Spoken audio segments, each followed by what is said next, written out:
Alright fellas, here we're back in Pokemon Masters, and today we're going to be looking at Tina and Flareon. So, finally got her off of the dailies for Paulo. Well, I wasn't really going for Paulo, I was actually going for Tina because she has such a good pull rate.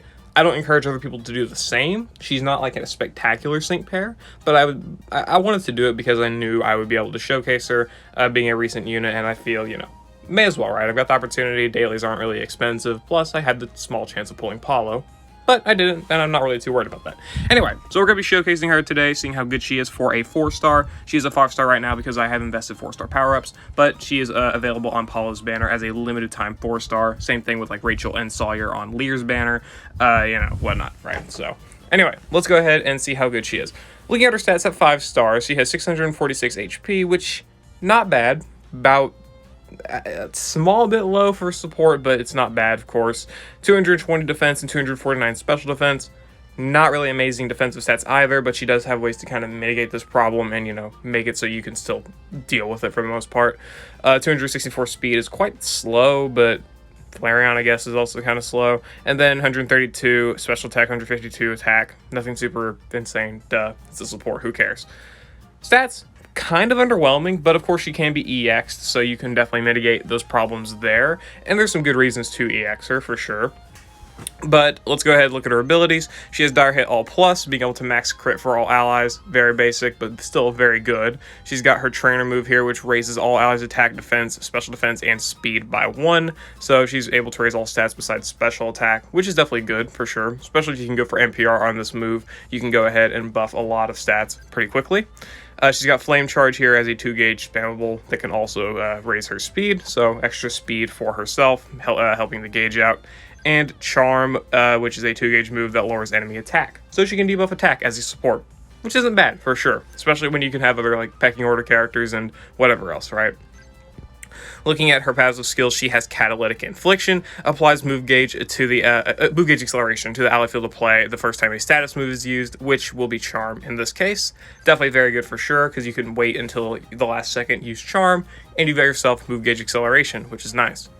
Team Mind Bracing Infliction 2 raises special defense of all allies by 2 the first time the user's Pokemon uses a status move each battle. Raising ally special defense, definitely a good ability for sure. Obviously helps make your team less squishy, and herself included, so it helps out her pretty low special defense. And she's got Endurance, meaning she can endure a KO attack. This is nice, especially if you are running like high levels of strength on a stadium stage or something, and you need to survive a move, or maybe the enemy goes for like a Giga Impact, a Hyper Beam, something like that, a very high powered move. You can survive it, which is very, very nice. And then obviously Vigilance, Theme Skills, nothing, whatever. The grid for her is nothing insane, but there is some pretty good stuff for her sync move, I would say, such as Catalyst here. Very nice. She's also got First Aid 4 here, which is good healing. She does need some sort of healing, and this is obviously the most conventional and still a good way of doing it. She's got Team Wise Entry 1 as well as Team Sentry Entry 1, so in case you need like an on-entry special defense or defense buff, then you've got that. Also, very good with buffing the special defense because she's got the ability to buff it with her trainer move, buff it by 2 in her passive skills, as well as buff it here. So you can get some pretty quick special defense debuffs, or special defense buffs in for your team, which is nice. Quick Cure, pretty conventional stuff. Team Inflict and Heal 3, 40% chance to restore HP of all allies when a status move used by her is successful. Charm, Move Gauge Refresh 9, Charm Flabbergast 2, just some pretty good stuff overall here. Nothing like insane, but some good utility stuff that can, culminate into something pretty decent for a 4-star character. Fire Guard, nothing crazy, but being able to potentially reduce damage from fire types is nice. Like if you take her against like Entei or something, being able to reduce damage is nice. Trip up 9, lowering enemy speed, on top of the fact I think she can debuff attack with Charm, so you've got the ability to debuff speed and attack as a support, which can be pretty good. Scorching Touch 4 on Flame Charge, 50% chance to leave the enemy burned. That's also nice. Just again, all these random abilities kind of culminate together to be something pretty solid.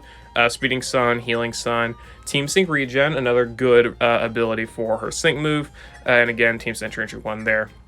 In Train Move NPR, which is not bad. Train Move NPR is actually probably something you want to pick up if you're running like a Rising Tide character or something. Not a bad idea. But yeah, Team Sync Regen, Catalyst, these are some abilities you may want to EX her for. I'd say she's probably similar level to like a Lodge support, except she's also got a little bit more effort put into her due to the fact that she's able to like buff crit, well, max crit for allies really easily, something that a lot of Lodge supports can't do, and she's able to buff a lot of different stats. You know, whatever, right? Anyway, let's go ahead, hop into some battles, take her against some stadium stages as well as some legendary arenas, see how good she is.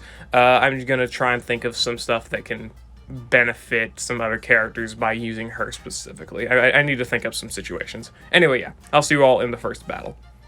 Alright, here we are versus Fairy Week Drazna. We've got Mina, BP, Valerie, and Tina here, of course. Not going to be a bad battle, honestly. This is not super difficult. It required a couple resets, but we were able to make do.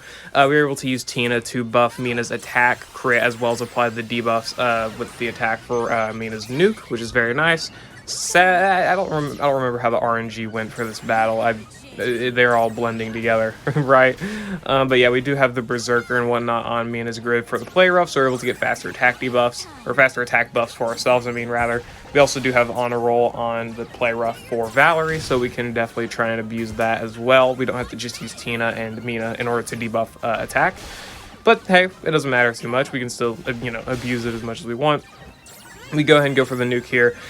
Big problem that we do have eventually is gauge, but thankfully because of the whatever infliction ability it is, whenever we use a status move with Tina, we're able to apply gauge acceleration, which is, very, very useful. Do need a quad Q here. I wish I could have damaged the sides a little bit more, or like I guess at all, before I, had to do any of my nukes, but sadly, we need as much damage as we could get here on the Noivern, especially considering potential luck of not critting on sync moves, which was one of the bigger reasons that I had to keep resetting in the battle here.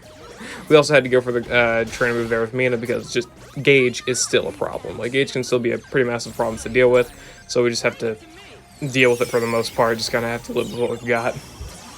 Sadly, gauge is a problem, but hey, if I would have had Mina EX, this probably would have gone quite a bit better, right? Quite a bit smoother. Look how close we were to KOing. We probably could have KO'd him with a dazzling gleam. So yeah, this is where gauges end up being a pretty major problem. We just end up, abusing these player roughs here, doing as much damage as possible. Couldn't really do much better here, I would say. I probably could have. Like, obviously, in this scenario, realistically, I probably would have gone for Valerie's sync move over Mina's, but this is mostly to showcase Tina's ability to buff certain stats as well as debuff attack, helping out her allies and whatnot, right? I do kind of wish they gave Valerie, like, if the enemy's attack is lower, give you a 50% power buff on your sync move or something. Would have been a little bit more fun for me, but hey, it was still a win. Wasn't too bad. 2,500 points. It wasn't that bad. It really wasn't. Tina's ability to buff a lot of different stats at once and apply, a bunch of different buffs as well as debuff attack and, speed if you choose to pick that up in the grid is definitely very nice for sure. Very nice to have, very useful, and we'll probably see... I don't know, I'm probably not going to abuse the trip up 9 too much. I can't really think of many situations where I would want to, but whatever. This is the, showcase where we take her against Fairy Week, able to help out Mina here as well as BP Valerie. It wasn't bad at all. It was pretty fun, and you can see all the characters were able to put in about the same amount of work. The attack debuffs from Mina and Valerie and Tina were definitely very, very nice in order to get the full nuke. Anyway, yeah, that was Fairy Week Drazna's battle. Let's go ahead and get to the next one. Alright, here is our battle versus Wickstrom. I started a little very early for some reason. But we have Tina, Classic Elisa, and Battle Point Zinnia. This is fun for me because I get to use Elisa as well as Zinnia. Zinnia being my third favorite character. And of course Salamon's my favorite Pokemon. So I was bound to love this character in sync pair. So this was fun for me, personally. Able to abuse flinches here in order to get some turn denial. Did get pretty unlucky with how some of the move orders worked for the enemies. Because many other attempts I would... flinch that side, and then they would use their, trainer move, and I would go in to try and attack the, I would nuke the middle because I'm like, oh, the middle's gonna attack because, logic, but no, then the side attacks. And so it was annoying. And then if I would have targeted the side, the middle would have attacked. It literally is how it went multiple times when I was trying to get the footage for this battle. It was so damn annoying, but we were able to get the win in anyway. We were using the charm here with Tina in order to get faster debuffs in for, not Zinnia, well, for Zinnia, yeah, because she has power posture. Having attack debuffs definitely helps Zinnia out a ton, but mostly for Classic Elisa, getting her power play a lot faster, which was very, very nice. Didn't have to, use too many Thunder Shocks in order to debuff stats. but this was more so for the early battle, to where we tried to get in as many multipliers as possible, or as many debuffs in as possible to activate our multipliers right. And of course we abused flinch as well, just to say we abused flinch. And Tina was able to tank very, very well because we were constantly debuffing both attack as well as special attack with Elisa and Zinnia, so it worked out pretty well for us. Tina was able to tank pretty well, even in the steel zone and whatnot. Did have to probably worry about a little bit of healing towards the end, but hey, it wasn't too big of a problem at all, honestly. And of course, again, abusing flinches to our full power here. I don't think that... I think the aggron gets like 1 attack in. Oh yeah, they missed. Never mind. That's what that was. They go for the steel beam because, yeah, that's pretty high power move. But yeah, Zinnia was really good at missing her dragon rushes for us. Thank you, Zinnia. But it didn't matter. We were able to win anyway. It wasn't a very big issue. Even if the enemy would have gone attack in, Tina would have gone down, sure, but then Elisa and Zinnia would have still been around, so it wouldn't have been a big problem. And we're able to KO here with the Dragon Rush. Probably should have gone for Zinnia's trainer move earlier since she's able to buff accuracy that way, but oh well, it's fine. Yeah, Tina was good for this battle, being able to buff team speed, which was a little bit of a problem, so, being able to buff speed was nice. Team crit, of course, because I do not have the grit for Eagle Eye on Classic Lisa right now, and being able to buff Zinnia's crit and attack as well was very, very good, because she needs crit, attack, she needs all of her buffs. And apply debuffs for Zinnia's power posture, as well as, set up the power play a tiny bit faster for Classic Elisa. So it was very, very good there. Anyway, yeah. That was the battle against Drazna here. Or no, it wasn't against Drazna. It was against Wickstrom. Yeah, against Wickstrom there. Honestly, not a bad battle. We did have to deal with the steel zone, but of course, if you flinch them until their steel zone runs out, well, you pretty much, made it, right? So, yeah. That was the battle versus Wickstrom. Wasn't too bad. Let's go ahead, take Tina into some legendary arenas and see just how well she is able to do. Probably going to take her into, like, Uxie or something, I guess. Alright, here we are against Cobalion, where we can make full use of our burns. I was going to go against Uxie, but Flabbergast does not function if the enemy already has fully debuffed attack, since Charm just fails. So, pretty impossible to get some status changes once you have like a 30% chance to work, right? So yeah, that was the big reasoning why I stopped doing that rather. So we'll just abuse burns and I guess well-off tankingness. I don't know. Okay. Let's go ahead and land ourselves a burn here with Flame Charge, and we'll start going for some Flare Blitzes. And I guess some Flamethrowers as well. So, yeah, okay. There we go with the burn. Okay, lesson burn 7. That fucking sucks. I don't like that. Oh well, I guess I'll just have to get used to it.